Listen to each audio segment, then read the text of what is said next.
നമസ്കാരം. ഭീമ ജ്വൽസ് മനസ്സിലൊരു മഴവില്ലിൽ ഇന്ന് എൻ്റെ അതിഥി നമുക്കൊക്കെ നന്നായിട്ട് അറിയാവുന്ന നല്ലൊരു മനുഷ്യൻ.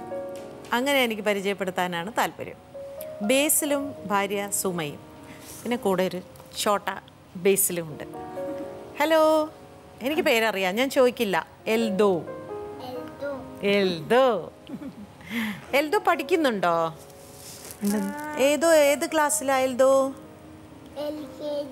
LKG-ലാണോ? ഞാൻ ഏത് ക്ലാസ്സിലാണെന്നറിയോ? ഞാൻ പറഞ്ഞല്ലോ നേരത്തെ ഞാൻ ഏത് ക്ലാസ്സിലാന്ന്.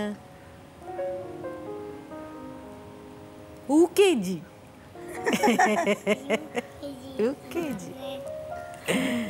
ബേസിൽ. നമസ്കാരം. സുമ, നമസ്കാരം. എന്തൊക്കെയുണ്ട് വിശേഷം? സുഖം. ഞങ്ങൾ ചേച്ചീനെ കാണാൻ പറ്റുമെന്ന് കരുതിയില്ല, ഇപ്പം ഇങ്ങനെ കാണാൻ പറ്റി.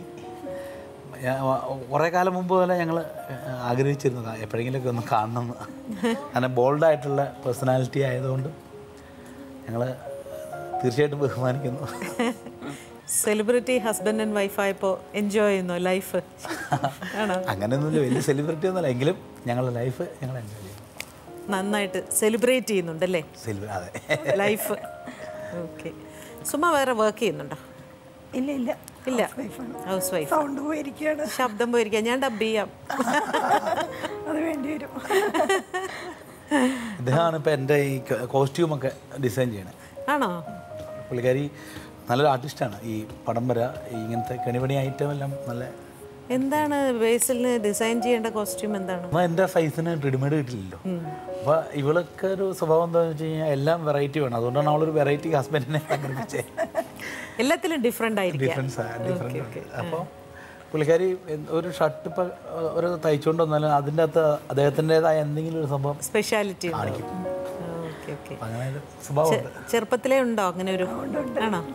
ഫാഷൻ ഡിസൈനിങ് പഠിച്ചോ? ഇല്ല ഇല്ല. എന്നാൽ പിന്നെ അതങ്ങ് പഠിക്കാത്ത എന്താ? പഠിക്കണം ഓർത്തിരിക്കണോ? ഇപ്പോൾ മോന് സ്കൂളിൽ അവനൊരു UKG കഴിഞ്ഞ് അവന് തന്നെ ഇത്രയോടെ ആയി കഴിയുമ്പോൾ പോകാനായിട്ടിരിക്കുക. പിന്നെ ഇപ്പോൾ തന്നെ ഒരുപാട് അതിനുവേണ്ടി സമയം, ഭയങ്കര ക്ഷമയാണ്. ഇങ്ങനെ നോക്കി ഇരുന്നൊക്കെ രാത്രി 2 മണിയൊക്കെ ഇരുന്ന് പണിയും.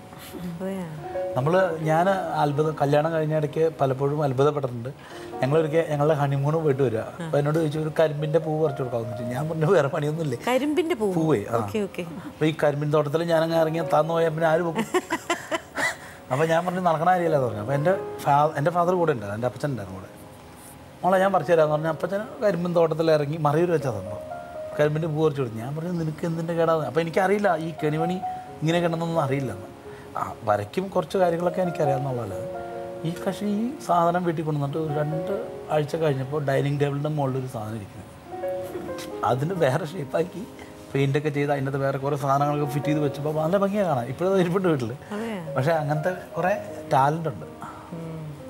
പക്ഷേ ഇതൊക്കെ വെച്ചുകൊണ്ട് ഇപ്പോൾ ബേസിലിൻ്റെ ഡ്രസ്സ് ഡിസൈൻ ചെയ്യല്ലാതെ വേറെ അങ്ങനെ എന്തെങ്കിലും ചെയ്യുന്നുണ്ടോ? ഒരു ബിസിനസ്സായിട്ടോ? ഇല്ലില്ല, ഈ മോൻ ഇച്ചിരി വലുതായിട്ട് വേണം അതൊക്കെ ചെയ്യാൻ. അത് കഴിഞ്ഞിട്ട് ചെയ്യാമെന്നല്ലേ? ഇപ്പം അധികം അങ്ങനെ ടൈം കിട്ടില്ല. ഇവൻ്റെ കാര്യത്തിൽ ഇപ്പം നമ്മൾ മാക്സിമം സപ്പോർട്ട് ചെയ്ത് അവനെ, എന്നാലേ അവനൊരു നല്ല ലെവലിലേക്ക്, നല്ല അറ്റൻഷൻ വേണ്ട ഒരു സ്റ്റേജാണ്. അപ്പോൾ അതുകൊണ്ട് പോരാ തന്നെ ഇപ്പം ഈ കാലമല്ലേ വളരെ സൂക്ഷിക്കണമല്ലോ. അപ്പോൾ അവനെ ആ രീതിയിൽ ഞാനൊക്കെ കെയർ ചെയ്യണതിന് ഒരു 100 ടൈംസ് അവനെ കെയർ ചെയ്യുന്ന ഇവളാണ്. അവൻ്റെ എല്ലാ പേഴ്സണാലിറ്റിയിൽ ഓരോ കാര്യത്തിലും ഭയങ്കര ശ്രദ്ധയാണ്. അതൊക്കെ എൻ്റെ ഒരു ഭാഗ്യമാണ്. സംസാരിക്കാൻ വല്ലാത്ത ബുദ്ധിമുട്ടുണ്ടല്ലേ? അതെ അതെ, അല്ലെങ്കിൽ ഇതല്ല. അയ്യോ, കുറച്ച് റെസ്റ്റ് എടുത്തോളൂ, ഇടയ്ക്ക് വരാം. ബേസിലിൻ്റെ സ്ഥലം കോതമംഗലമാണ്. ഓക്കെ. സുമയുടെ സ്ഥലം ഏതാ? കോതമംഗലം. ഓ, നിങ്ങൾ ലവ് മാരേജ് ആണോ? ലവ് മാരേജ് അല്ല, പക്ഷേ ഞങ്ങളുടെ കല്യാണം ഉറച്ചതിന് ശേഷം ഞങ്ങൾ ലവ് ആയിരുന്നു. അതെല്ലാ ഭാര്യ ഭർത്താക്കന്മാരും പറയണം. ഫോൺ ചെയ്ത് 2000 രൂപയൊക്കെ ബില്ല് വരുത്തുമായിരുന്നു വീട്ടിൽ. പക്ഷേ ഞാൻ അവളോട് ചോദിച്ചിട്ടുണ്ട് എന്തുകൊണ്ട്. ഇവളുടെ മദറിൻ്റെ വീട് എൻ്റെ വീടിൻ്റെ തൊട്ടടുത്താണ്. നമ്മളെ നേരത്തെ ഒന്ന് കണ്ടായിരുന്നു ഞാൻ ഉറപ്പായിട്ടും തന്നെ പ്രേമിച്ചതിനെ വേണ്ടി ഞാൻ അവളോട് പറഞ്ഞിട്ടുണ്ട്. കാണാൻ വരില്ല. ബേസിലിൻ്റെ വീട്ടിലാരൊക്കെയുണ്ട്? എനിക്ക് അപ്പച്ചൻ, അമ്മച്ചി, ഒരു അനിയൻ, ഒരു പെങ്ങള്. അനിയനൊരു കമ്പനിയിൽ ജോലി, ഫാമിലി, ഒരു കുട്ടിയുണ്ട്. പെങ്ങളെ കൂത്തട്ടളത്ത് കെട്ടിച്ചിരിക്കുന്നു, ഹൗസ് വൈഫാണ്. ഒരു മോനുണ്ട്. സുമയുടെ ബ്രദേഴ്സ് സിസ്റ്റർ? ഒരാൾ ബ്രദർ, ഒരാൾ. അവർ 2 പേരാണ്. അവന് ഒരു ഷോപ്പാണ്, ബിസിനസ്സാണ്, മൊബൈൽ ഷോപ്പാണ്. അവനൊരു മോൻ, പിന്നെ പപ്പ മമ്മി. ഓക്കെ. ബേസിക്കലി കർഷകരാണ്. ഇപ്പോൾ അതായത് ഇപ്പോൾ ഒരു പ്രോഗ്രാമിൽ കൂടെയാണ് ബേസിലിനെ ശരിക്കും പുറത്ത് ആൾക്കാരെ അറിയുന്നത് അല്ലേ? അതിനുശേഷമാണ് ബേസിൽ സിനിമയിൽ അഭിനയിക്കുന്നതും അല്ലാതെ ഇപ്പോൾ ഒരു കുക്കിംഗ് പ്രോഗ്രാമും ഒക്കെ ചെയ്യുന്നതല്ലേ? അപ്പം അങ്ങനെയൊക്കെ ഒരു സംഭവം ചെയ്യണമെന്ന് നേരത്തെ മനസ്സിലുണ്ടായിരുന്നില്ലേ? സത്യത്തിൽ എൻ്റെ കുഞ്ഞുനാൾ മുതലുള്ള ഒരു ആഗ്രഹമാണ് കമലഹാസനെ പോലെ ആവുക എന്നുള്ളത്. ഐ മീൻ അങ്ങനെ മനസ്സിലായി. ഞാൻ അദ്ദേഹത്തെ ഒരുപാട് ഇഷ്ടമായിരുന്നു. അപ്പോൾ ഈ കമൽ സാറിന് സർവകലാ വല്ലഭൻ എന്നാണ് ചെറുപ്പം മുതലേ കേട്ട് പഠിക്കുന്നത്. അപ്പോൾ എൻ്റെ നാട്ടിലൊരു തിയേറ്റർ ഉള്ളൂ. അന്ന് TV ഒന്നും ഇല്ലാത്തൊരു കാലത്ത് കമൽ സാറിൻ്റെ രജനി സാറിൻ്റെ ഒക്കെ പടം വന്നാൽ എന്നെ വീട്ടിൽ നിന്ന് പടം കാണാൻ പറ്റില്ല.